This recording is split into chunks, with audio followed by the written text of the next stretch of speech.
and there will be more than 100, possibly up to 200 executive actions and orders that he will sign over the next few days. Let's see if they announce each one. EOs and presidential memoranda. You want to call it out? Do you want to say it? You want to say it? Oh, if you want me to, sir. Why don't you say what I'm signing? Sure. The first item that President Trump is signing is the rescission of 78 Biden-era executive actions, executive orders, presidential memoranda, and others.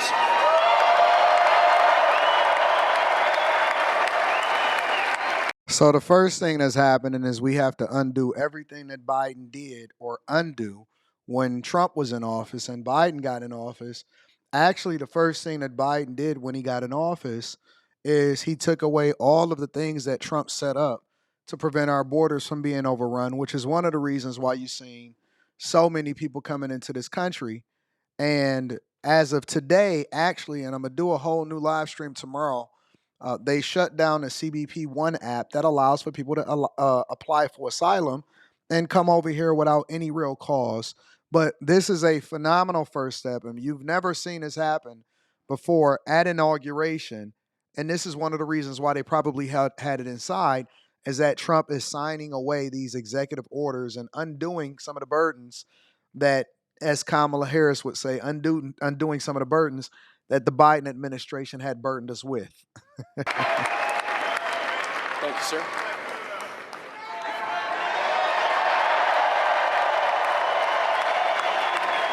Can't believe we actually witnessing history right now. It's pretty crazy. The second item, President Trump, is a regulatory freeze, as you announced in your speech, preventing bureaucrats from issuing any more regulations until we have full control of this, the government and this administration.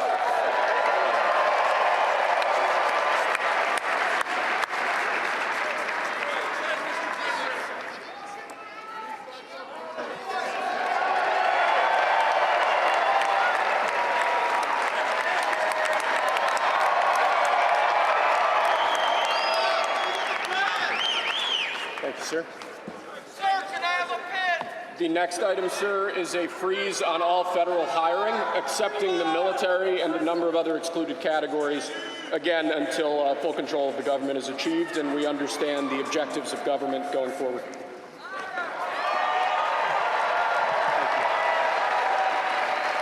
And this fulfills his promise, and it starts the new era of Department of Government Efficiency, where we're looking to save the government, and we need to at some point be operating at a surplus instead of a deficit, running up the federal deficit, because that's what we pay our interest on. And I think as of right now, somebody was saying that we pay up to $1 trillion a year in interest. It's pretty crazy, but the freezing of hiring government workers, especially since they don't want to go back into the office, except for military and other very important things, is a very, very smart executive order that he's issuing right after he just got sworn in as President of the United States, 47th President of the United States of America.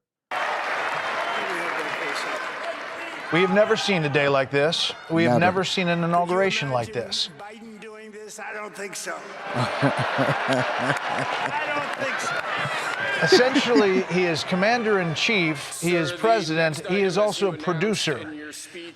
As he talks about each one of these and asks the guy to speak up, saying what each executive order in action is. As we're listening, we'll dip back in, but joining us, Fox News chief political analyst Britt Hume and Mark Penn, former advisor and pollster for President Bill Clinton. He's CEO of Stagwell and chairman of... So that one is, I believe he signed an executive order for all federal workers to return back to work. Just bringing you guys up to speed on what's going on. Harris poll. Britt, I want to start with you. We've never seen anything like this. There's 20,000 people cheering for every executive order signed. No, and you look at this event. What is this event? Well, it's not an inaugural parade. The weather took care of that. Is it really an executive order signing by the President of the United States? Well, yes, it is, but it's not like one, as you point out, Brett, we've ever seen. What this is a rally that he combines with other things. So these people, there was not going to be a parade for these people, and there are not nearly enough of them by his lights in this arena. It's too small for that. But what it is a rally, and that's what. And he's continuing to sign these executive orders. I'm going to do some research to find out exactly every last one of them that he's signing also. So let's just continue to watch. He does, and he has done more with the political rally as an instrument of power and popularity than any politician that I think we've ever seen, Brett. And this is just yet another example of it. And think about how much social media has been created today, just today, with the 47th President of the United States. Mark Penn, speaking of social media, I follow you, and I saw you react after President Biden pardoned his family members, and it seemed pretty disgusted.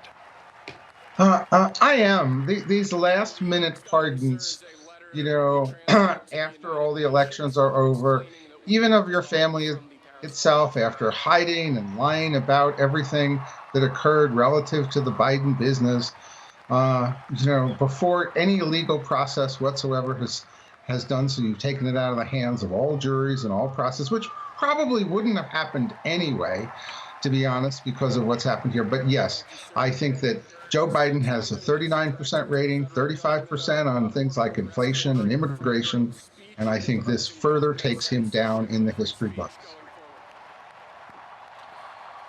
I want to listen back in to see what the next executive order is here as he is signing them. We'll have a list. He also will go to the White House after this, before the three balls, and continue signing. Let's listen. Sir, before we go back to the Oval Office to sign a large number of other items, is a directive to the federal government ending the weaponization of government against the political adversaries of the previous administration, as we've seen. So let me break down to you guys exactly what was signed, and hopefully I can get this on the screen for you guys so you can see it for yourself. So these were the executive orders that were signed at Capital One Arena here in D.C., where I'm at right now. And it was the rescission of 78 Biden-era executive orders and memoranda, which you can see some of them here. Climate-related risk, establishment of a climate change support office, White House Gender Policy Council. You can go further. The establishment of interagency task force for the reunification of families. I'm assuming that had something to do with immigration. Let me see. Reforming our incarceration system to eliminate the use of privately owned criminal detention facilities. Economic relief related to the COVID-19 pandemic, supporting the reopening of continuation of operation of schools and early childhood education providers, improving and expanding access to care and treatment for COVID-19. So I guess this is a bunch of Biden executive orders preventing and combating the discrimination on basis of gender identity or sexual orientation. So I'm assuming that these were a lot of the executive actions linked right here. So that's the rescission of 78 Biden-era executive orders, actions, and memoranda. The second one he signed was a regulatory freeze preventing bureaucrats from issuing any more regulations until they have full control of the government. So we don't need any more red tape to prevent us from doing what we need to do. Freeze on all federal hiring except in the military and a number of other excluded categories. A requirement that federal workers return to work in person full-time. And so that's a way in which they nag you out, right? Department of Government Efficiency that Vivek Ramaswamy and Elon Musk is heading up. Directing agencies to address Americans' cost of living crisis. Okay. Withdrawing from the Paris Agreement and informing the United Nations of the U.S.'s withdrawal from the landmark climate treaty, which they say that's expected to save the United States of America about $1 trillion. Directive to the federal government ordering the restoration of freedom of speech and preventing government censorship of free speech going forward. So we don't need the government stepping in telling us what we can and can't do. We should be protected by the Constitution. A directive to the federal government ending the weaponization of the government against political adversaries for the of the previous administration, as we've seen, and we've seen that. I call that a form of I guess we can say election interference, in which they basically leveraged their power to try to prevent Trump from becoming president of the United States of America, and it did not work. Let's see if we can get any more commentary from the folks over here at Fox.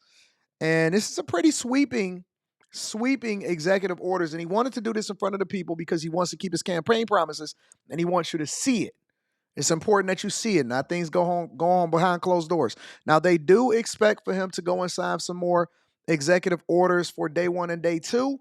And then tomorrow, we can expect for the Trump administration to go after first illegal immigrants that are over here committing crimes, that are walking around on the street via Tom Homan. So I'm going to stay on top of things. Make sure y'all tap into the Patreon. Link is in the description. Let's get it.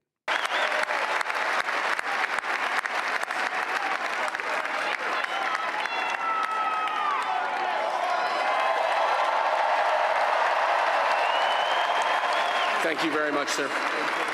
Appreciate it.